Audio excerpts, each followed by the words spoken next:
नमस्कार दोस्तों, मेरा नाम है प्रदीप चौहान। बात समझनी है तो पूरी सुननी होगी।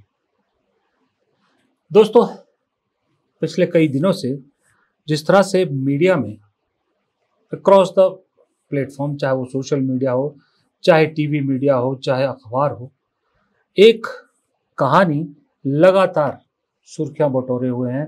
वो है इंदौर के सोनम और राजा की कहानी। और ये अकेली कहानी नहीं है, इससे पहले भी बहुत सी ऐसी कहानियां इस देश के सामने हाल फिलहाल में आई है, जहां एक पति पत्नी के रिश्ते को, एक प्रेमी प्रेमिका के रिश्ते को तार तार होते हुए पाया गया है। और पता नहीं क्यों इस तरह की कहानियां समाज में चलती बहुत है। इस तरह की कहानियों को देखने वाले, पढ़ने वाले बड़ी तादाद में होते हैं। अब ये कहानी सुनाने वाले या कहानी लिखने वाले का अंदाज है कि वो इस तरह से मसाला लगाता है इस कहानी को कि इनको पढ़ने सुनने वालों की तादाद बहुत बढ़ जाती है। लेकिन इन कहानियों को समाज किस रूप में लेता है, ये कोई नहीं सोचता। ये कहानी लगातार, सोनम की कहानी क्यों ना हो या वो ब्लू ड्रम की कहानी हो, जो भी हो, घर घर में इस वक्त डिस्कशन का एक मुद्दा जरूर है। जब ऐसी चीजें आपके डिस्कशन टेबल, आपके डाइनिंग टेबल तक पहुंच जाए तो समझ लीजिए कि कुछ बदलाव हो रहा है। अब ये बदलाव अच्छा हो रहा है, बुरा हो रहा है, ये आपको सोचना है, क्योंकि हमने तो बचपन से यही पढ़ा सुना है कि प्रकृति, कुदरत हमेशा हर चीज के दो पहलू आपके सामने रखती है। ये आपकी समझ और आपकी काबिलियत पर निर्भर करता है कि आप कौन से पहलू को अपनाते हैं या कौन सा पहलू अपने अंदर डालते हैं। एक नेगेटिव होता है, एक पॉजिटिव होता है।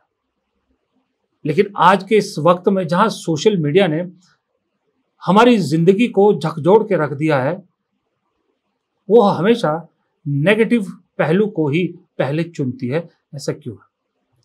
अभी जो चार चेहरे आपके सामने मैंने दिखाए, ये चारों चेहरे खूब मसालेदार कहानियां बन के उभरे हैं। और इसमें कुछ पे तो फिल्में भी बनेगी, मैं जानता हूं, कुछ पे नॉवेलें लिखी जाएंगी।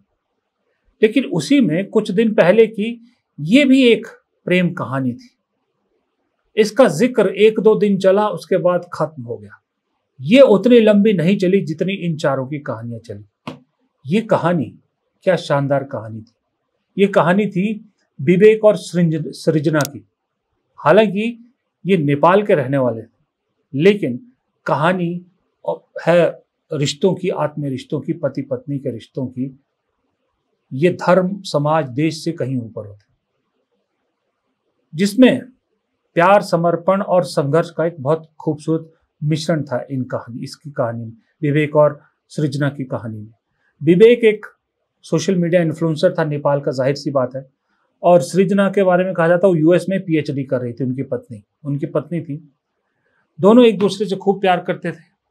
लेकिन एक दिन अचानक पता लगा कि शादी के बाद कि विवेक को ब्रेन कैंसर है। और जब पता लगा तो विवेक लास्ट स्टेज पे थे। उसके बाद सृजना और विवेक के जो वीडियो आए हैं, जितने वीडियोस देखेंगे आप सोशल मीडिया पर, आपके अगर दिल को ना छू जाए तो आप मेरा नाम बदलिएगा। सृजना ने हर वो काम किया जो एक पत्नी को करना चाहिए, खुशी जीवन अपने पति के साथ बिताने के लिए। उनको मालूम था कि विवेक मर रहा है, रोज धीरे धीरे थोड़ा थोड़ा करके मर रहा है, लेकिन सृजना ने अपने प्यार में कोई कमी नहीं छोड़ी। वो त्योहार भी उसी खुशी से मनाती थी। हर पल उसने अपने पति के साथ ऐसे मनाया कि मानो हर पल में साथ जीवन जी रही हो। और आखिर तक यही एटीट्यूड सृजना ने रखा और आखिर तक अपने पति के साथ ऐसे ही रही। आज सृजना किस हाल में कहां है, किसी को नहीं मालूम। एक पहलू ये भी है, एक पहलू कुदरत का ये भी है, लेकिन इसको कोई नहीं अपनाता। अपनाते हैं हम नेगेटिव को, कि कैसे सोनम ने अपने पति की हत्या करवाई, या कैसे एक पत्नी ने अपने पति को एक ड्रम में गाड़ दिया, या कैसे एक पत्नी ने अपने पति को जान गंवाने पर मजबूर कर दिया, या कैसे एक पत्नी ने साजिश करके अपने प्रेमी के लिए पति को ही इस दुनिया से विदा कर दिया। ये सारी चीज़ें चलती है, नेगेटिव चीज़ें चलती है। और ये असर मैं फिर कहूँगा सोशल मीडिया का बहुत ज़्यादा है। सोशल मीडिया हमारी ज़िंदगी में कितना घर कर चुका है, इसका मैं एक उदाहरण आपको अपनी ज़िंदगी से देता हूँ। अभी 2 दिन पहले 11 जून को मेरा खुद का जन्मदिन था। मैंने कहा इस दिन को जरा टेस्ट करके देखते हैं। मैंने अपने जितने सोशल मीडिया अकाउंट्स हैं सब में से अपने बर्थडे की जो नोटिफिकेशन है उसको बंद कर दिया। मैंने कहा मैं देखता हूं, हर साल मुझे हजार मैसेज जन्मदिन की बधाइयों के आते थे, हजारों अलग अलग प्लेटफॉर्म पे, सैकड़ों फोन आते थे, सैकड़ों व्हाट्सएप आते थे। इस बार मैंने नोटिफिकेशन बंद नहीं की तो आप विश्वास करोगे, जब नोटिफिकेशन बंद, मेरी इमीडिएट फैमिली के अलावा किसी को याद नहीं था कि मेरा बर्थडे था। सिर्फ मेरे अपने परिवार के लोगों को और नजदीकी लोगों को, सिर्फ उनको याद था कि मेरा जन्मदिन है। इसलिए उस दिन बमुश्किल मुझे 20 जो है वो शुभकामना संदेश मिले, 20, वो भी अपने ही लोगों से। इस कदर सोशल मीडिया हमारे जीवन का हिस्सा बन गया है कि हमें याद ही नहीं रहता कि हमारी जिंदगी में क्या चल रहा है। सोशल मीडिया हमें याद दिलाता है कि आज आपकी जिंदगी में ये होने वाला है। सोशल मीडिया हमें बताता है कि कल आपको ये करना है। सोशल मीडिया बताता है कि 1 साल पहले आपकी जिंदगी में क्या हुआ था।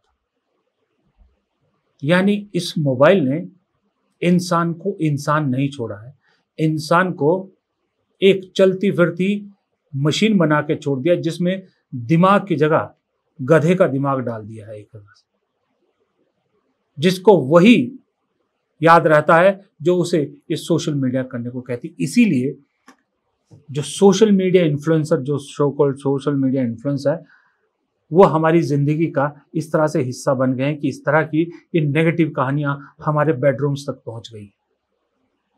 हम रोजाना सोशल मीडिया पे भद्दी गालियां, भद्दे वीडियोस देख देख के कूदते हैं, कहते हैं कि ये सोशल मीडिया में नहीं होना चाहिए, सोशल मीडिया का मिसयूज हो रहा है, ये हो रहा है। रोजाना हम फेक न्यूज देखते हैं, सोशल मीडिया पे दुनिया भर की फेक न्यूज देखी जाती है।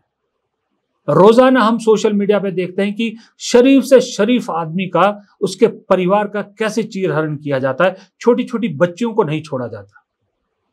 उसके बावजूद हम लोग ये सब देखते हैं किस पे हैं, इसको क्रिटिसाइज किस पे करते हैं, उसी सोशल मीडिया पर, जिस सोशल मीडिया को हथियार बनाकर वो लोग ये सारा काम करते हैं। कभी हमने ये सोचा कि हम ये सोशल मीडिया इस्तेमाल करना ही बंद कर देते हैं, तब ये कहां पर गंद फैलाएंगे? ये सोचा किसी ने? नहीं सोचते।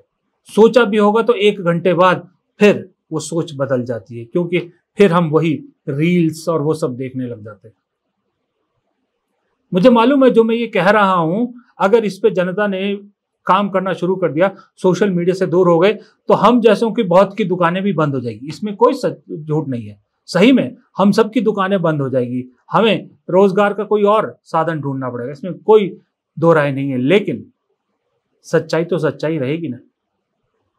हो सकता है जब चीजें फिल्टर हो जाए तो हम जैसे लोग, और हम जैसे कई हजारों लोग हैं जो सच दिखाते हैं, लाखों लोग हैं जो आईना दिखाते हैं समाज को, हो सकता है तब आप लोग सिर्फ ऐसे लोगों को देखें। लेकिन जब तक आप फिल्टर नहीं लगाओगे, तब तक चाहे सोनम हो, चाहे कोई और हो, ये आपके मोबाइल के जरिए आपके घर तक पहुंचेंगे जरूर, लेकिन सृजना जैसी कहानी आपके दरवाजे से ही लौट जाएगी। दरवाजे तक आपको चेहरा दिखेगा, उसके बाद वो लौट जाएगी, फिर कभी दिखाई नहीं देगी।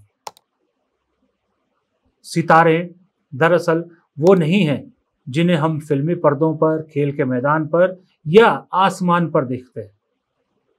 सितारे दरअसल इस प्रकृति के आप हैं।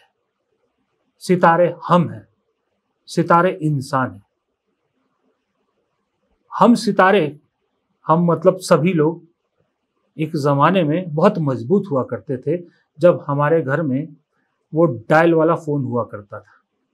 याद है, एक मोहल्ले में एक फोन हुआ करता था, वो सबका फोन होता था। कैसे सब लोग एक ही घर में टेलीविजन देखने इकट्ठा हुआ करते थे। वीसीआर पे वो फिल्में लाना, सबका इकट्ठे होकर देखना।